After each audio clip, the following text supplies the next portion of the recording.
While the ANC's North West conference continues, last night voting for a new provincial executive committee got underway. This after several challenges, including litigation.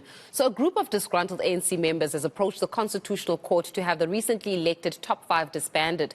But the ANC NEC says it's unfazed by that litigation. So to discuss this conference, we join now by political analyst Phelisa Nkomo. Thank you so much, Phelisa, for your time this morning. A very good morning to you.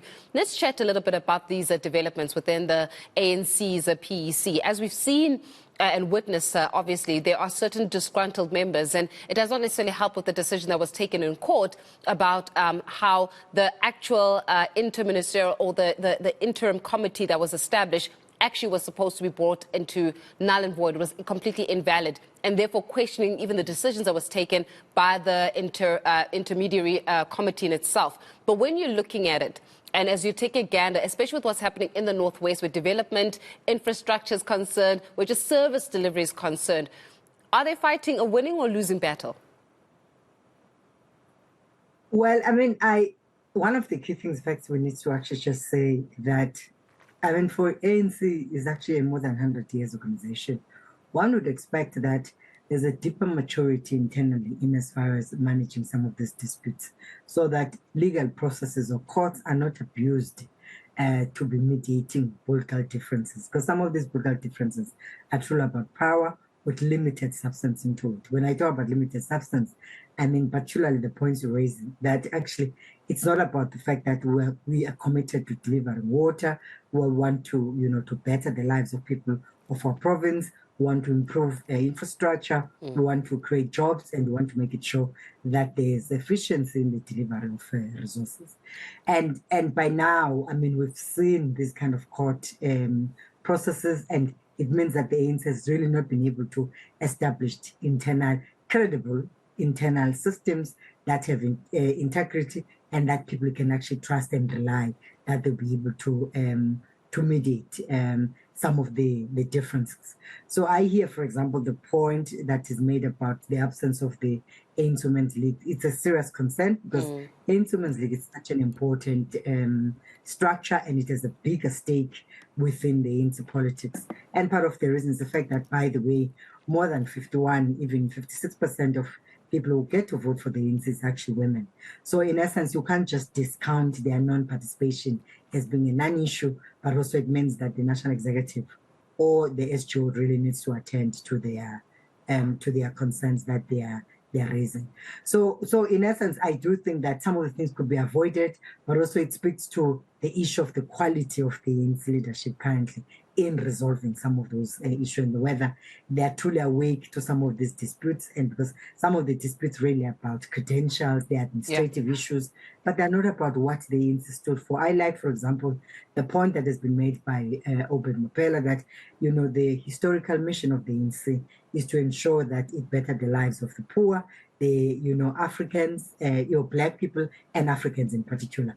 And always, we must always measure the performance of the ANC, including some of the bickering that comes out of the conferences, is whether it's actually consistent with what the historical mission of the ANC is. Yeah, I want to labor on the point around the quality of leadership, and this has been a point that's been labored even by the former president, Thabo Mbeki. And, when you're speaking about how quality of leadership within the African National Congress, or quality of even members within the African National Congress, is certainly dwindling, and it has been doing so for a long period of time.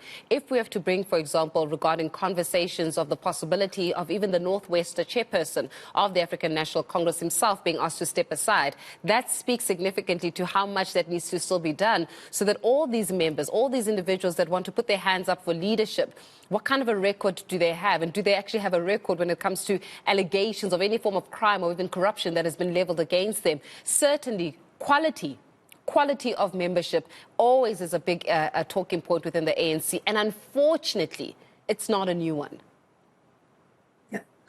Well, I mean, one of the key issues with the ANC now, and even with other provinces, you asked the question about what's the agenda of the renewal? What constitutes this renewal? I mean, the organizational report that is presented at the conference, I had one of your journalists, in fact, making the point that actually, the composition of some of branches are actually led by, thugs. With, there's an increased political intolerance within the ANC. Now, and when people are presenting different views, and ANC has always been about contestation of ideas, and normally leadership amongst the peers, kind of key responsibility they have is to always, find common ground or develop what we call hybrid solution thinking in relation to a particular matter that is going on. So in essence, it means that because, over time, the ANC has really been focusing in public governance. Actually, they had neglected the quality of membership and leaders that have been coming through the system. And hence, one of these challenges are actually coming through. So it also speaks to the fact that ANC is quite influential in society in terms of what we currently see. And it means that hands-off approach that we've been actually even seeing within public governance has managed to translate itself within the culture of the organization, and that there's a minimal due diligence that gets taken when people are actually members. Historically, when people become members of the ANC, they've always been people who would vet them, and say, we know this one is a comrade, he's been in the trenches with us, has worked with us, and we understand their stance within the organization. But now, people just come through, become members, and swiftly become in a lead, get into position of power and influence without any of that, what we call word of mouth vetting. And people go through into regional structures, provincial structures, and even sometimes the NCC without, and everyone else starts asking, why is this person's political career, has actually been so fast? And it really means, it speaks a lot about organizationally what has really been happening, but also it speaks a lot about the fact that it means that those who have been in power and are quite influential are actually not present to make sure that they influence the organization to continue with its actual organizational practice. But also fundamentally is that the renewal agenda has not really settled in. I think it's in economics, we call it, there are certain conversations that are called on paper.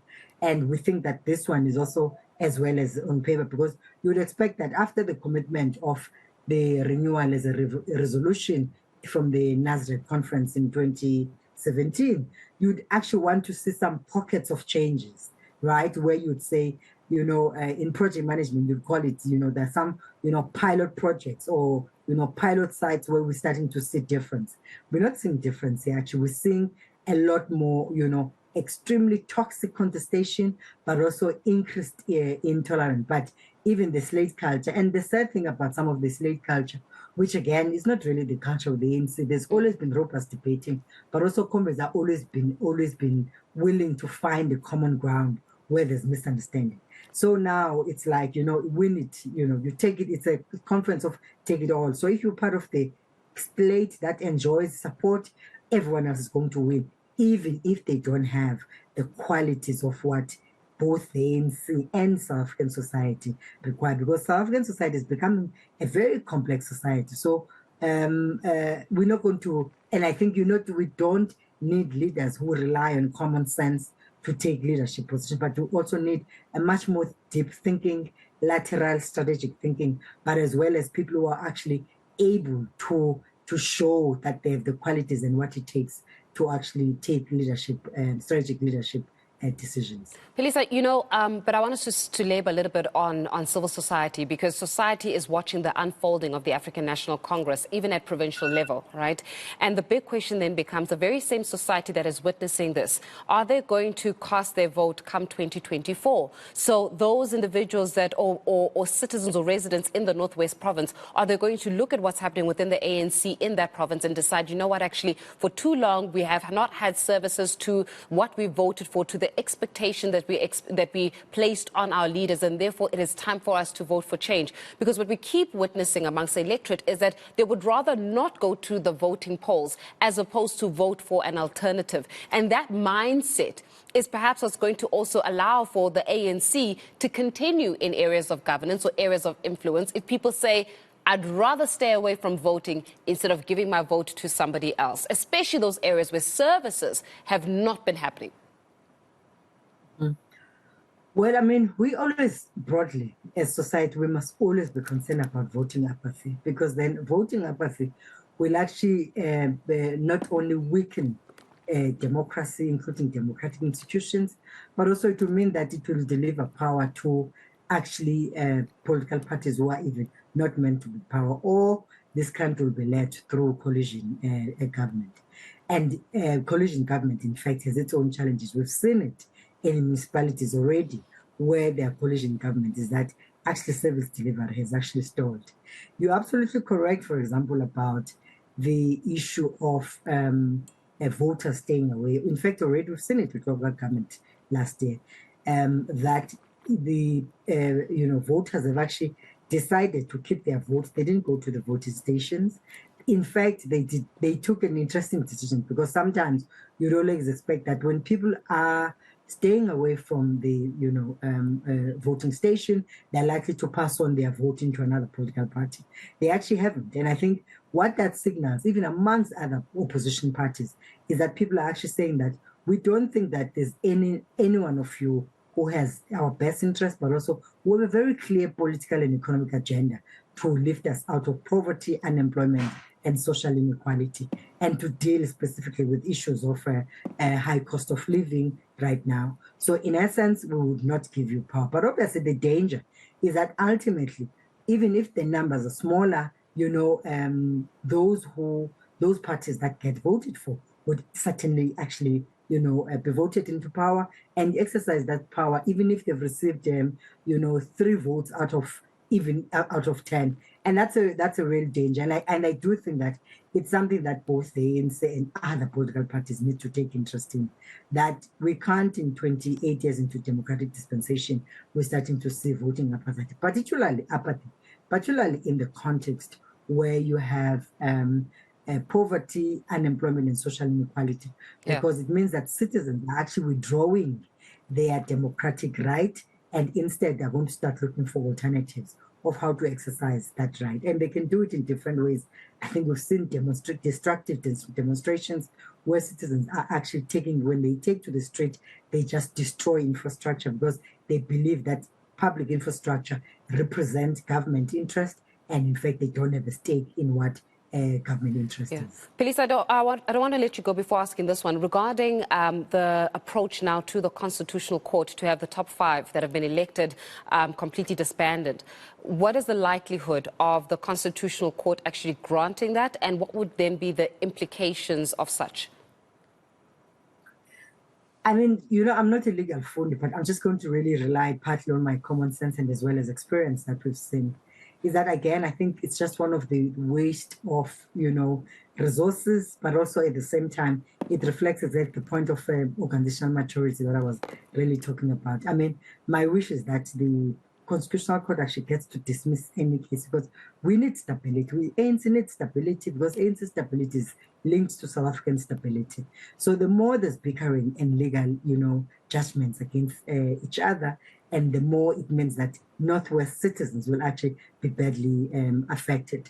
So, and I do think that this is one of the ways of actually showing that even this other group that has taken the top 5 into court, meaning that they've not learned lessons. I mean, I still have to see or hear what the new argument they're presenting before the Constitutional Court. I think they're just overburdening the judiciary, but also I do think that it's a waste of resources. But also, it just signals the fact that, they're showing that because they have access to resources, they must just use the money and contest those that are in power.